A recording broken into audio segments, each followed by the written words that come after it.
আর কত পাপ করলে আপনার পাপের বিনাশ আমি। তুমি কেমনে আসিলা আমারে সারা? অবশেষে লাবণ্য সেই অটিস্টিক ছেলেটিকেই স্বামী হিসাবে মেনে নিয়েছে।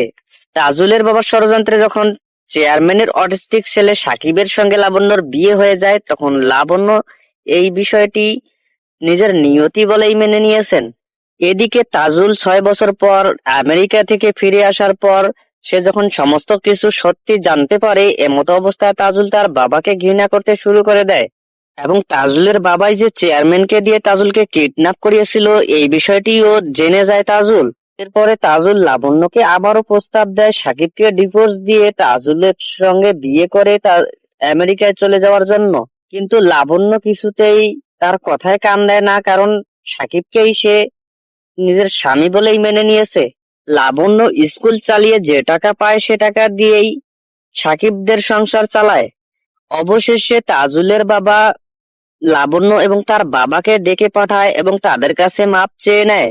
কিন্তু তাজুল সবকিছু জানার পর তার বাবার উপর ক্ষোভে ফেটে পড়ে এবং সে বাড়ি থেকে বের হয়ে আমেরিকার উদ্দেশ্যে রওনা দেয়। এমতো অবস্থায় লাবণ্য তাকে ফিরিয়ে নিয়ে আসে।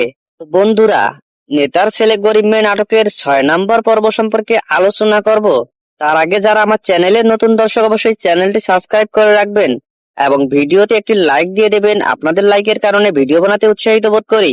নেতার ছেলে গরিব মেয়ে নাটকের 6 নম্বর পর্বটি আর কখনোই আসবে না, কারণ আপনারা লক্ষ্য করেছেন নেতার ছেলে গরিব মেয়ে নাটকের 5 নম্বর পর্বে আমরা লক্ষ্য করেছি শেষ পর্ব লেখা ছিল এবং থাম্বনেলে আমরা ওই একই বিষয়টি লক্ষ্য করেছিলাম, শেষ পর্ব লেখা ছিল। তো বন্ধুরা, নতুন কোনো আপডেট আসার সঙ্গে সঙ্গে আপনাদেরকে জানিয়ে দিব পরবর্তী ভিডিওতে।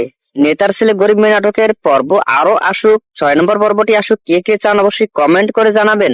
লাবণ্যকে কি অটিস্টিক সাকিবের সঙ্গে রাখা ঠিক হয়েছে, নাকি তার সঙ্গে ডিভোর্স দিয়ে তাজুলের সঙ্গে বিয়ে দেওয়া উচিত ছিল শেষ পর্বে? আপনাদের মূল্যবান মতামত কমেন্ট বক্সে জানিয়ে দিন। যদি সাকিবের সঙ্গে লাবণ্য থেকে ঠিক থাকে তাহলে নো থ্যাঙ্কস লিখে কমেন্ট করবেন, এবং যদি তাজুলের সঙ্গে বিয়ে দেওয়া উচিত ছিল তাহলে ইয়েস লিখে কমেন্ট করবেন।